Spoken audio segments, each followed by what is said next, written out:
ដើម្បីឲ្យអាគុយរយន្តអគ្គិសនីប្រើប្រាស់បានយូរនិងមិនងាយធ្លាក់ចុះនូវគុណភាពបងប្អូនគួរតែអនុវត្តតាមវិធីសាស្ត្រទាំង6នេះអាគុយប្រៀបដូចជាបេះដូងរបស់រយន្តអគ្គិសនីដូច្នេះនៅពេលបងប្អូនប្រើប្រាស់រយន្តអគ្គិសនីក៏គួរតែយល់ដឹងអំពីគន្លឹះសំខាន់ៗមួយចំនួនក្នុងការប្រើប្រាស់និងរបៀបនៃការថែទាំអាគុយរយន្តដើម្បីធានាថាវាអាចប្រើប្រាស់បានយូរនិងមិនងាយធ្លាក់ចុះនូវគុណភាពថ្ងៃនេះ admin នឹងចែករំលែកអំពីវិធីសាស្ត្រ6ចំណុចដកស្រង់ចេញពីគេហទំព័រ Green Car ដែលនិយាយអំពីរបៀបនៃការសាកថ្មរយន្តអគ្គិសនីដែលផ្ដល់ផលចំណេញក៏ដូចជាការថែទាំអាគុយឲ្យប្រើប្រាស់បានយូរនិងមិនងាយធ្លាក់ចុះនូវគុណភាពចំណុចទី1រក្សាកម្រិតថាមពលអាគុយចន្លោះពី20ទៅ80%សម្រាប់ការប្រើប្រាស់ប្រចាំថ្ងៃអ្នកជំនាញនឹងក្រុមហ៊ុនផលិតអាគុយភាគច្រើនបានណែនាំឲ្យជៀសវាងការសាកថ្មពេញ100%ឬប្រើរហូតដល់អស់រលីងជាប្រចាំចំពោះការរក្សាកម្រិតថាមពលអាគុយឲ្យនៅចន្លោះពី20ទៅ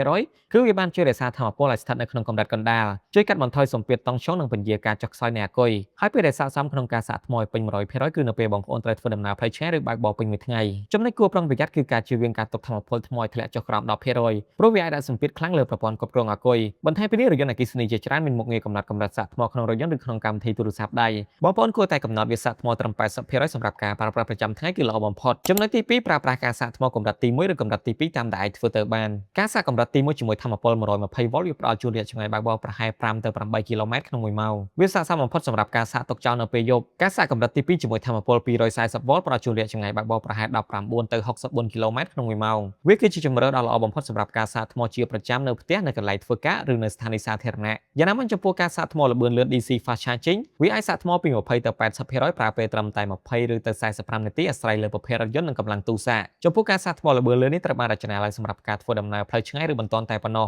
មិនមែនសម្រាប់ការសាកបំពេញរាល់ថ្ងៃនោះទេទោះបីជាការសាកថ្មល្បឿនលឿនមានភាពងាយស្រួលក៏ដោយប៉ុន្តែបើប្រើប្រាស់វាញឹកញាប់ពេកវាអាចបង្កើនកម្ដៅលើកម្រិតនិងធ្វើឲ្យអាគុយឆាប់ចុះខ្សោយរយន្តអគ្គិសនីភាគច្រើននឹងបន្ថយល្បឿនការសាកថ្មដោយស្វ័យប្រវត្តិនៅពេលអាគុយឡើងកម្ដៅឬជិតពេញដូច្នេះដើម្បីរក្សាសុខភាពអាគុយឲ្យបានយូរអង្វែងបងប្អូនគួរតែប្រើប្រាស់ការសាកកម្រិតទី1ឬកម្រិតទី2តាមដែលអាចធ្វើទៅបានចំណុចទី3ជៀសវាងការសាកថ្មភ្លាមៗបន្ទាប់ពីបើកបរអាគុយរយន្តរបស់បងប្អូននឹងឡើងកម្ដៅក្នុងកំឡុងពេលបើកបរហើយការដោតសាកថ្មភ្លាមៗជាពិសេសការសាកថ្មល្បឿនលឿនវាអាចបង្កើនកម្ដៅបន្ថែមទៀតប្រសិនបើអាចបងប្អូនគួរតែទុករយន្តឲ្យសម្រាប់ពី30ទៅ60នាទីមុននឹងចាប់ផ្ដើមសាកថ្មល្បឿនលឿនហេតុផលនៃការធ្វើបែបនេះគឺដើម្បីផ្ដល់ពេលវេលាឲ្យប្រព័ន្ធគ្រប់គ្រងកម្ដៅធ្វើឲ្យសីតុណ្ហភាពអាគុយមានស្ថិរភាពឡើងវិញចំណុចទី4ប្រើមុខងារត្រៀមលក្ខណៈអាគុយទុកជាមុនក្នុងអាកាសធាតុក្ដៅឬត្រជាក់រយន្តអគ្គិសនីជាច្រើនអនុញ្ញាតឲ្យលោកអ្នកកំណត់សីតុណ្ហភាពអាគុយតាមរយៈកម្មវិធីទូរស័ព្ទដៃឬមុខងារកំណត់ម៉ោងចេញដំណើរជាដើមនៅក្នុងរដូវក្ដៅមុខងារនេះក៏អាចជួយបញ្ចុះកម្ដៅអាគុយជៀសវាងការឡើងកម្ដៅហួសកម្រិតខណៈនៅក្នុងរដូវរងាមុខងារនេះក៏ជួយកម្ដៅអាគុយដើម្បីធានាបាននូវភាពងាយស្រួលនៅពេលសាកថ្មចំពោះការប្រើប្រាស់មុខងារត្រៀមលក្ខណៈអាគុយនេះវាមានប្រសិទ្ធភាពបំផុតនៅពេលរយន្តកំពុងដោតសាកភ្លើងព្រោះវាអាចទាញថាមពលពីឆ្នាំងសាកមកប្រើជំនួសឲ្យការសាកថ្មចេញពីអាគុយរយន្ត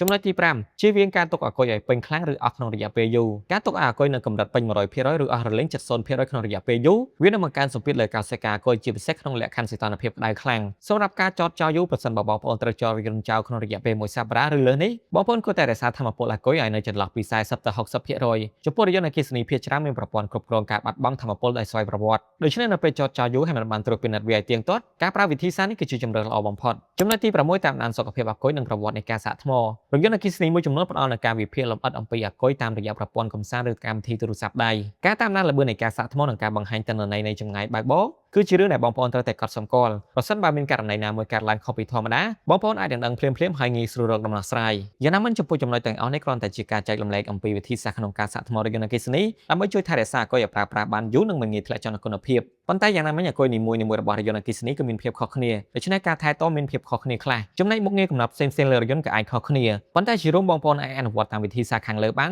នៅចំណុចណាដែលបងប្អូនគិតថាត្រឹមត្រូវហើយចំណុចណាដែលបងប្អូនគិតថាមិនត្រឹមត្រូវក៏ពុំចាំបាច់ត្រូវធ្វើតាមនោះទេ